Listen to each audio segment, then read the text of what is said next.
बातमीला सत्याचा आधार म्हणजेच निर्भीड विचार।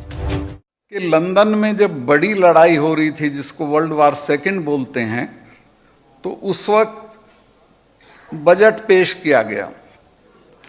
उस बजट में सब मदों में कटौती की गई, लेकिन शिक्षा की मद में कोई कटौती नहीं की गई। तो ओपोजिशन ने कहा कि इसमें क्यों नहीं आपने कटौती की? तो प्रधानमंत्री ने कहा कि देखिए, लड़ाई चल रही है, पुल टूट जाएंगे दोबारा बन जाएंगे, कारखाने बर्बाद हो जाएंगे दोबारा खड़े कर लेंगे, घर भी गिर जाएंगे तो फिर तामीर कर लेंगे, लेकिन अगर एक पीढ़ी बर्बाद हो गई तो दोबारा खड़ी नहीं हो सकती है। लिहाजा शिक्षा की मद में कोई कटौती नहीं होगी। तो जिस कौम का ये दृष्टिकोण था, उसी ने सारी दुनिया पे राज किया। जो कौमें एजुकेशन में पिछड़ती चली गईं, वो बर्बाद होती चली गईं। मैं आपसे निवेदन करता हूं कि इस बात का महत्व हमें जितनी जल्दी समझ लेंगे। हमारे पास कुछ नहीं है, राज नहीं है, रजवाड़े नहीं हैं, कारखाने नहीं हैं, फैक्ट्रियां नहीं हैं, बहुत पैसा भी नहीं है। होगा काम चलाओ, ये कोई पैसा नहीं होता जितने पे हम लोग इतरा रहे हैं। आजकल तो लोगों पे बहुत बहुत रुपया है, लेकिन असली ताकत, जो असली एम्पावरमेंट है, वो एजुकेशन से होता है। एजुकेशन इंसान को कहीं से कहीं पहुंचा देती है। एक दृष्टांत मैं आपको देना चाहता हूं। ये जो लीबिया का तानाशाह था गद्दाफी, वो जब मारा गया तो विद्रोहियों ने उसके दफ्तर की तलाशी ली। उस तलाशी में उनको एक डायरी मिली। उस डायरी में उन्होंने जब पढ़ा तो वो लिखता है डायरी में कि मुझे जीवन का सबसे ज़्यादा आनंद तब आता है जब मैं लिटिल कोंडी, जो कोंडालीजा राइस एक अमेरिका की विदेश मंत्री थी, दुबली पतली, शक्ल सूरत में बहुत साधारण और बहुत मामूली घर की लड़की, सिर्फ तालीम की वजह से अमेरिका की फॉरेन सेक्रेटरी बन गई थी। तो वो लिखता है कि जब वो लिटिल कोंडी शेखों को धमकाती है तो मुझे बहुत आनंद आता है। तो लिटिल कोंडी शेखों को अमेरिका की ताकत पे धमकाती थी, और अमेरिका की ताकत लिटिल कोंडी को मिली थी उसकी तालीम की वजह से। तो तालीम आदमी को वहां पहुंचा देती है। अमेरिका का उसी दौरान का जो प्रेसिडेंट था ओबामा, उसका तो बाप भी छोड़ के चला गया था, नानी ने पाला था, बहुत गरीब घर से था, लेकिन सिर्फ तालीम के कारण वो अमेरिका का राष्ट्रपति बन गया था। तो तालीम आदमी को कहीं से कहीं पहुंचा देती है। इस बात को हमें समझ लेना चाहिए, और समझ में आने की बात है। अभी जिनको हमने इनाम दिए हैं, तालीम में ये कोई कलेक्टर हो जाएगा, कोई कमिश्नर हो जाएगा, कोई कहीं होगा, कोई कहीं सलामी ले रहा होगा। अदरवाइज संभव था क्या? बिल्कुल संभव नहीं था। सिर्फ तालीम आपको, आपका सबसे बड़ा हथियार है तालीम। तो तालीम पे हमारे पूरे समाज को जोर देना चाहिए। दिक्कत क्या है? मैं 1.5 कमरे के मकान में रहता था गवर्नर बनने से पहले दिल्ली में। मिनिस्टर रह लिया था, 3 बार एमपी रह लिया था, एमएलए रह लिया था, लेकिन मेरे पे 1.5 कमरे का मकान था। जो चौधरी साहिबान मुझे मिलने जाते थे, वही सोचते थे यार क्या चीज़ है, 1.5 कमरे के मकान में रह रहा, हमने तो बैठक ठोक रखी। तो वो जो बैठक ठोकते उसे मत ठोको, अपने बच्चों की तालीम करो, तो वो बहुत आगे चले जाएंगे। आप अपनी प्रायोरिटीज बदलो। कोई कहेगा अरे बुढ़ा मर गया, 40 गांव की चिट्ठी फाड़ दो, बुढ़ा सूरजमल हो जाएगा उस चिट्ठी फाड़ने से? वो तो वही रहेगा जो होगा। इसी तरह शादियों में खर्चा होने लगा है। राजस्थान में तो औरतों में मैंने इतना क्रेज देखा, इतना सोना खरीदती हैं, चाहे घर में कितनी गुर्बत हो, लेकिन हाथों में सोना भरा रहता है। तो ये सब सामाजिक कुरीतियां हैं। इनसे निकल के सिर्फ एक बात पे फक्र करो कि आपका बच्चा कहाँ पढ़ रहा है, किस तरह पढ़ रहा है और कहाँ तक आगे चला गया है। वही चीज़ आपके काम आएगी।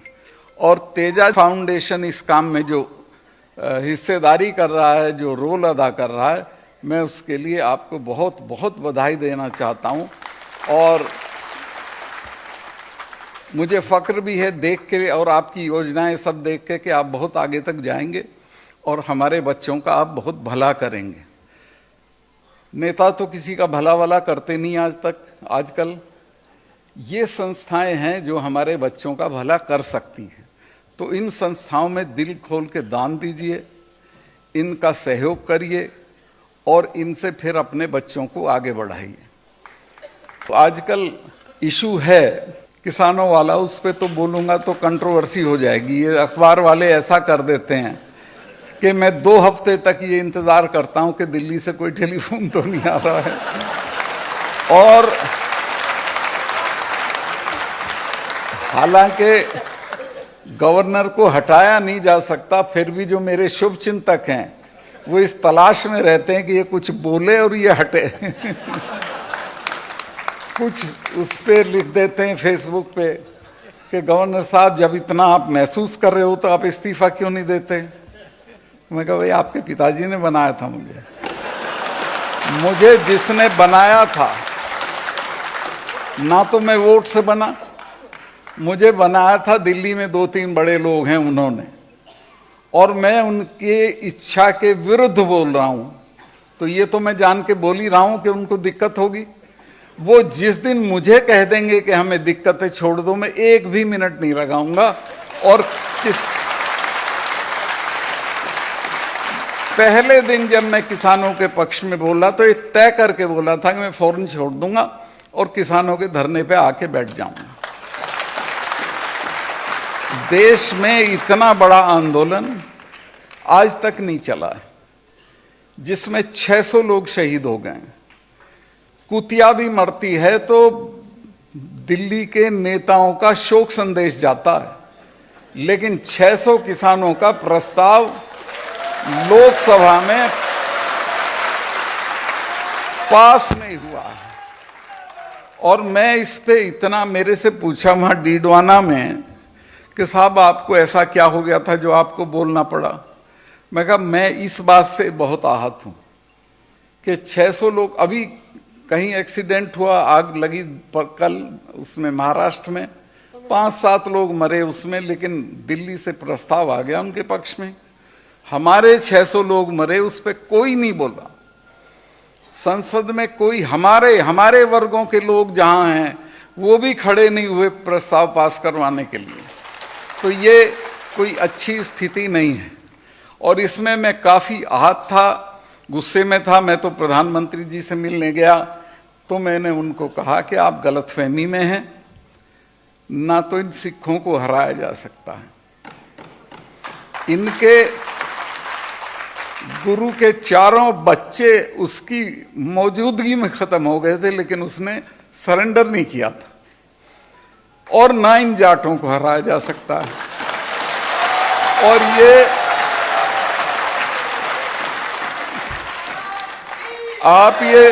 आप ये सोचते हो कि ऐसे ही चले जाएंगे, इनको कुछ ले दे के भेज दो। और दो काम मत करना, एक तो इन पे बल प्रयोग मत करना, दूसरे इनको खाली हाथ मत भेजना, चूंकि भूलते भी नहीं है। 300 साल तक नहीं भूलते हैं। मिसेस गांधी ने जब अकाल तख्त तोड़ा तो उसके बाद उसने अपने फार्म हाउस पे महामृत्युंजय का यज्ञ करवाया। मुझे अरुण नेहरू मेरे अच्छे दोस्त थे, उन्होंने बताया कि सत्ताल भाई, मैंने कहा कि फूफी तुम तो ये मानती नहीं थी, ये क्यों कर रही हो? तो उसने कहा तुझे पता नहीं है, ये जो अकाल तख्त तोड़ा है जिनका, ये तो 600 साल भी नहीं भूलते। मैं श्योर हूं कि ये मुझे मारेंगे। मैंने इंदिरा जी को ये इल्हाम था कि मारेंगे और उन्होंने मारा। जनरल वैद्या को उन्होंने पूना में जाके मारा, जनरल डायर को लंदन में जाके मारा। तो मैंने ये भी कहा कि इन कौमों की पेशेंस का टेस्ट मत लो। परसों के एक डिस्कशन में 2 जनरल्स ने कहा है कि इस किसान आंदोलन का असर भारत की सेनाओं के ऊपर भी पड़ रहा है। कुछ भी हो सकता है। आज आप ताकत में हो, घमंड में सब कर रहे हो, लेकिन आपको ये पता नहीं इसके क्या क्या नतीजे हो सकते हैं।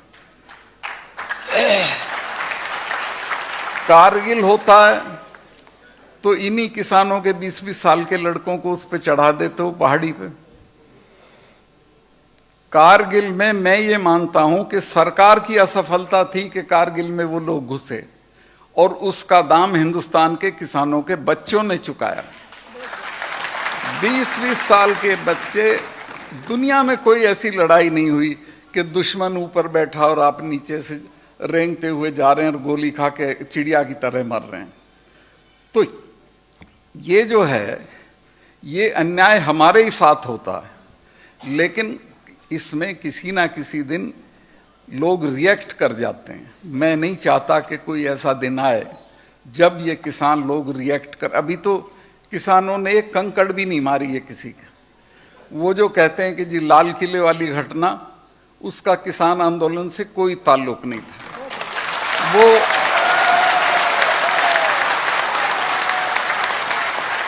और मैं किसान आंदोलन का नेता होता तो मैं उसे भी जस्टिफाई करता। किसान लाल किले पे झंडा फहराने का अधिकार सिर्फ प्रधानमंत्री को है, लेकिन उसके बाद अगर किसी को है तो आप जानते होंगे कि आपके तो गीतों में, बातों में, किस्सों में लाल किला ले लिया, लाल किला लेंगे, यही आता है ना। भरतपुर माने लाल किला। इसी तरह सिखों के जिनके कई गुरु लाल किले के दरवाजे के बाहर गुरु तेग बहादुर की गर्दन कटी हो, तो उसकी औलाद को लाल किले पे झंडा फहराने का अधिकार नहीं है। और आप जितना भी लोकगीत हैं, कहानी है, किस्से हैं, उसमें सिखों और जाटों का एक ही रहता है, लाल किले पे जाना है। जब चौधरी साहब की पार्टी हरियाणा में बिल्कुल नहीं थी और देवीलाल जी के पास में और बागड़ी जी गए और हमने कहा चौधरी साहब पार्टी ज्वाइन कर लो। उन्होंने कहा नहीं, काहे की पार्टी है तुम्हारी, मैं नहीं ज्वाइन करता। मैंने एक मीटिंग चौधरी साहब की कराई बड़ी भिवानी में, 1 लाख आदमी था, और मैंने उसमें कहा कि अगर आप साथ दे दोगे तो 6 महीने में चौधरी चरण सिंह को लाल किले पे चढ़ा देंगे। आप मेरा यकीन करें, पूरी भीड़ स्टेज पे के पास आ गई जय जयकार करती हुई, और मुझे चौधरी साहब ने कहा कि पूरे हरियाणा में ये मीटिंगें करके ये बात बोल दो, इसी पे खड़े हो जाएंगे। आप हैरत करोगे कि हरियाणा में लोक दल इसी बात पे खड़ा हो गया कि लाल किले पे चरण सिंह को चढ़ाना। तो हमारा तो वो सपना रहा शुरू से और हमारे इमेजिनेशन का हिस्सा रहा है, हमारे इतिहास का हिस्सा रहा। इसी तरह सिखों के इतिहास का हिस्सा रहा। प्रधानमंत्री के अलावा अगर किसी को अधिकार है उस पर झंडा फहराने का तो वो हमें है। उसमें मुझे कोई शर्मिंदगी का एहसास नहीं होता अगर हमारा कोई लड़का लाल किले पे झंडा फहराया है। उस जगह तो नहीं फहराया जहां प्राइम मिनिस्टर ने फहराया था। एक तरफ एक खंबा था, उस पे टांग दिया था उन्होंने, और तुमने ऐसा बना दिया कि जैसे बड़ा खतरनाक काम हो गया, देशद्रोह का काम हो गया। ये सब मत करो, सीधे सीधे बैठो भाई, तुम्हारी ये मांगे, ये हम मान सकते हैं, ये नहीं मान सकते हैं। ये जो मैंने तो बल्कि ये कहा प्रधानमंत्री जी से कि आप राजा हो, आप बड़े हो, आप ये कहो किसानों को कि भाई तुम गलत हो, मैं सही हूं, फिर भी मैं तुम्हारी बात मान रहा हूं, चूंकि मैं तुम्हारी तकलीफ नहीं देख सकता, तो आप बहुत बड़े हो जाओगे। तो वो अब मैं नहीं बताता उन्होंने क्या कहा और कैसे रिएक्ट किया, लेकिन मैं ये बता सकता हूं कि ये भी मैंने कहा कि ये सिर्फ एमएसपी आप मान लें, ये तीनों कानून तो सुप्रीम कोर्ट ने रोक रखे हैं, सिर्फ एमएसपी मान लो तो ये मसला हल हो जाएगा। लेकिन एमएसपी के बिना तो हमारा गुजारा नहीं है, क्योंकि हमारी हर फसल की डिस्ट्रेस सेल होती है। हम बोने चलते हैं एक दाम होता है, काटने चलते हैं दूसरा दाम होता है, और एमएसपी से नीचे दाम मिलता है हर फसल का हर साल। उसके बिना तो किसान नहीं मानेंगे, उसको ये देना नहीं चाहते। उसका कारण मैं आपको बताना नहीं चाहता, आप जानते होंगे।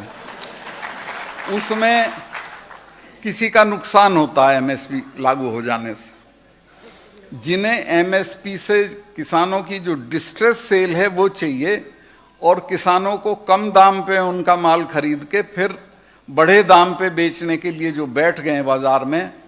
एक अडानी का तो एक 500 एकड़ में गोदाम बन गया उसमें पानीपत में, जब तक पार्लियामेंट में कानून भी पास नहीं हुआ था। तो आप ये बताओ कि उसको क्या फायदा होगा अगर एमएसपी हट गई।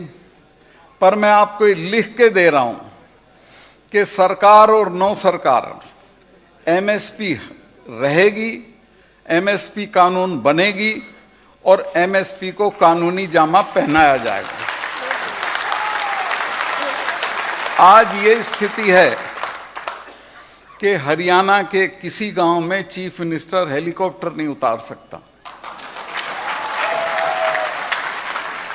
पश्चिमी यूपी के किसी गांव में हमारा मिनिस्टर नहीं जा सकता है, रिश्तेदारी में भी नहीं जा सकता है, गमी में भी नहीं जा सकता। तो मुझे बताओ कि फिर दिल्ली में राज करने का आपका क्या फायदा है? जिद करके बैठ गए हो आप। भाई आप बैठाओ, सामने बात करो, आपकी कोई बेइज्जती नहीं है। आपके किसान हैं, इतने बुरे हाल में रहते हैं, इतने बुरे हाल में खेती करते हैं, उनकी ये छोटी सी बात मान लो, क्या बिगड़ जाएगा आपका? और माननी पड़ेगी, ऐसा नहीं कि आपका काम चल जाए इसे बिना मान। तो एक मैं ये कहना चाह रहा हूं कि एजुकेशन का देश में ये हाल है। मैं मिनिस्टर रहा हूं पार्लियामेंट्री अफेयर्स का। एक आपके यहाँ के मिनिस्टर थे जो अब गवर्नर हो गए, मेरे अच्छे दोस्त हैं, जगदीप जी। वो मेरे नीचे डिप्टी मिनिस्टर थे। मैं वीपी सिंह का स्टेट मिनिस्टर था और वो डिप्टी मिनिस्टर थे। तो वो मेरे पास एक दिन आए कि यार मेरा महकमा बदलवा दो। मैं कहा क्यों? कहने लगे मैं जाता हूँ तो चौधरी लोग कहते हैं जी क्या महकमा है ये? पार्लियामेंट्री अफेयर्स था वो। उन्होंने कहा मेरे लोगों की तो समझ में नहीं आता क्या है। तो मैंने कहा जनवरी में गारंटीड बदलवा दूंगा। वो सरकारी चली गई नवंबर में। तो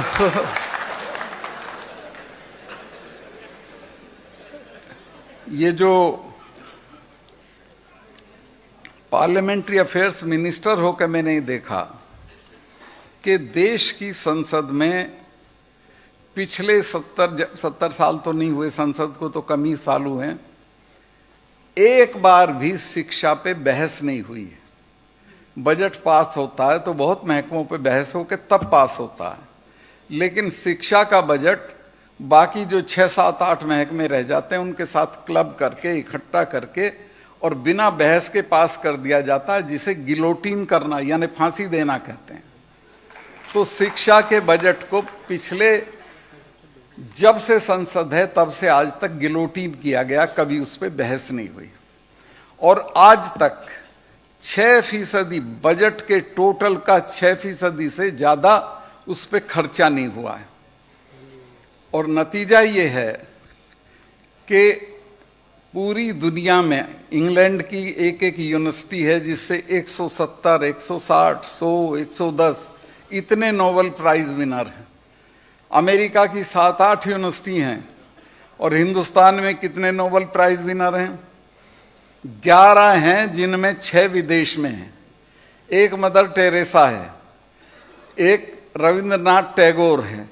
तो शिक्षा के बूते पे 5 आदमी भी हमने ऐसे पैदा नहीं किए जिनको नोबेल प्राइज मिल सकता हो, क्योंकि हमारी शिक्षा की वो क्वालिटी नहीं है।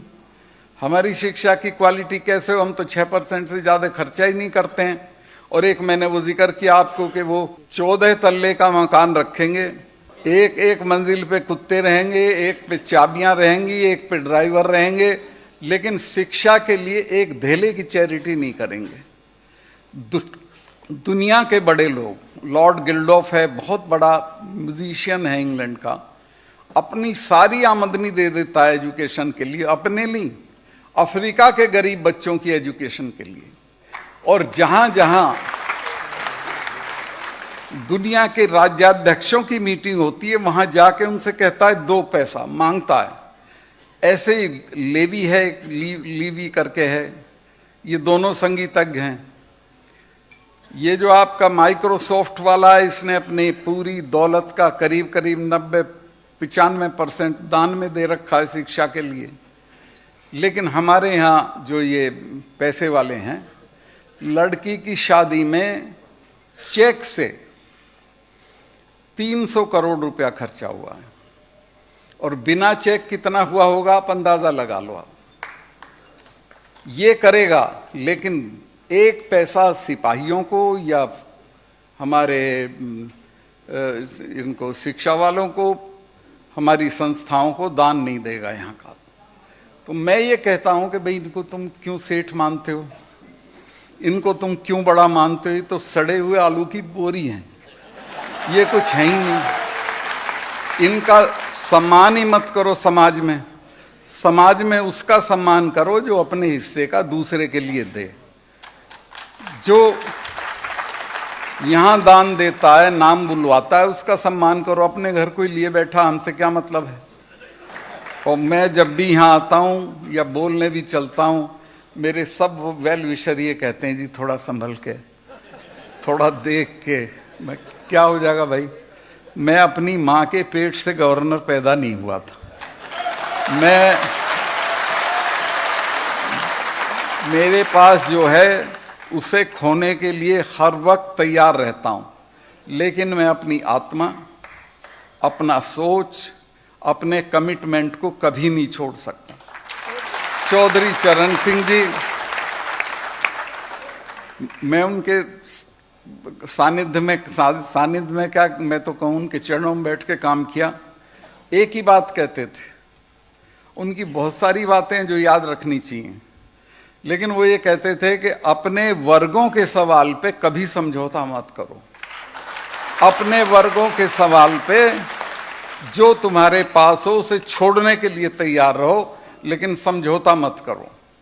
बहुत सी उनकी कोटेशन एक हैं, वो कहते हैं कि दिल्ली, एक किसान को एक निगाह अपने खेत पे और एक दिल्ली पे रखनी चाहिए। दिल्ली का रास्ता खेत से होके जाता है। तो बहुत बातें थी जिसमें ये खास थी कि अपने वर्गों के हितों पे कभी कोई समझौता मत करो। तो मेरा भी वही एटीट्यूड है कि मैं कुछ भी छोड़ सकता हूं, लेकिन मैं ये नहीं देख सकता कि किसानों के साथ जुल्म हो रहा हो, वो हराए जा रहे हों, उन्हें भगाया जा रहा हो और हम अपना पद लिए बैठे रहें। तो इससे बड़ी लानत की कोई बात नहीं है। टिकैत का लड़का जिस रात रोया है, रोते ही कई हजार आदमी उसके घेर पे पहुंच गया, और अगले दिन वहां पंचायत थी। मैंने 11 बजे रात को किसी बड़े नेता को जगा के कहा कि मेरा हाथ जोड़ के निवेदन है कि इसको आज मत गिरफ्तार करो। वो मेरे से सहमत थे। उन्होंने कहा कि हाँ, कल की पंचायत में हिंसा हो जाएगी। मैं कहा हिंसा नहीं चाहते हो तो? उन्होंने कहा तुम सॉर्ट आउट करो इसको।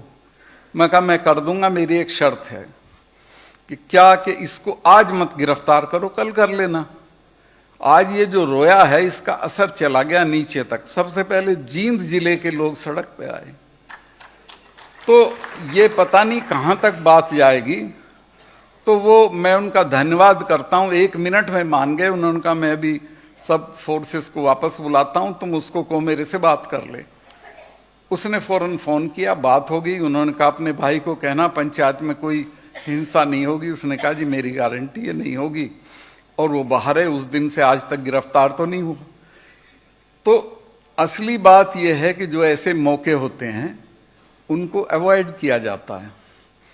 सरकार में भी ऐसे लोग हैं जो किसानों के पक्ष के हैं, ऐसा नहीं है कि नहीं है सर, लेकिन एक आध आदमी के सर में ताकत इतनी घुस गई है कि उसको जमीन नहीं दिखती। लेकिन हमारे गांव में कहते हैं कि घमंड तो रावण का नहीं रहा था। किसी ना किसी दिन ये बात समझ में आ जाएगी कि ये गलत है, और मुझे लग रहा है बहुत जल्दी आ जाएगी ये बात समझ में। और किसान दिल्ली से हार के नहीं आएंगे, उन्होंने भी तय कर रखा है कि हम इस काम को पूरा ही करके जाएंगे।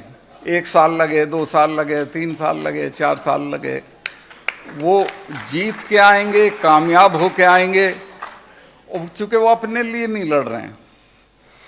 एक और दिलचस्प बात बताता हूं इस देश की।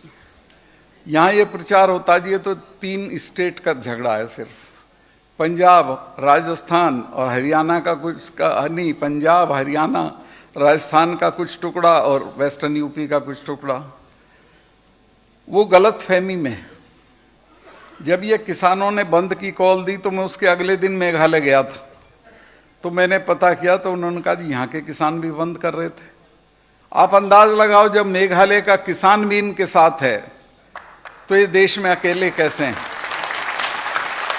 ग्वालियर से मुझे किसान जो मेरे जानने वाले हैं उनके फोन आए कि जी हम आ तो सकते नहीं हैं यहाँ, लेकिन आप ये बता देना कि हम इनके साथ हैं। तो ये बहुत बड़ा आंदोलन है, इतना बड़ा आंदोलन कभी हुआ नहीं है। और मील साहब, ये पैसे तो आते जाते हैं, इनकी मदद करो और इनको कामयाब करो।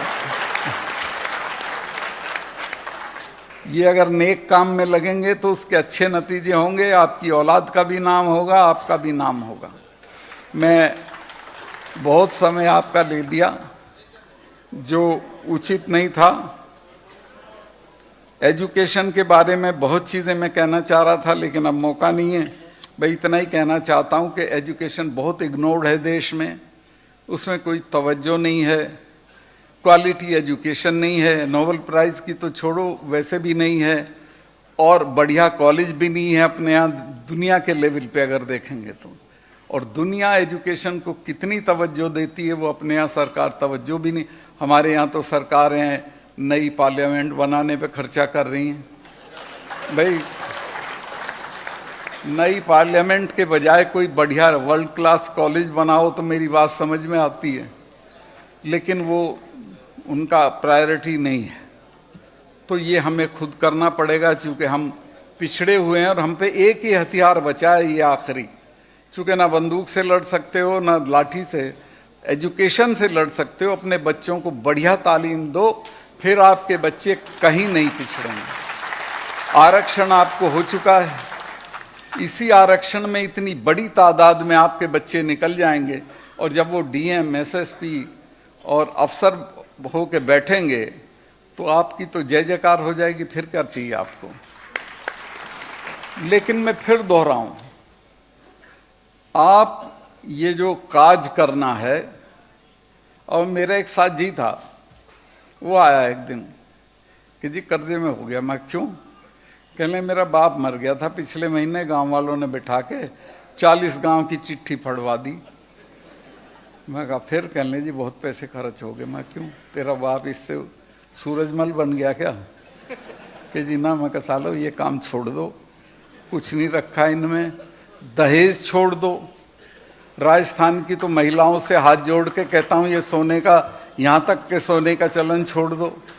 ये सारी चीज़ें छोड़ के सारा पैसा बच्चे की बढ़िया से बढ़िया तालीम करने में लगा दो। उसे बढ़िया से बढ़िया इंस्टीट्यूट में भेजो, यूनिवर्सिटी में भेजो।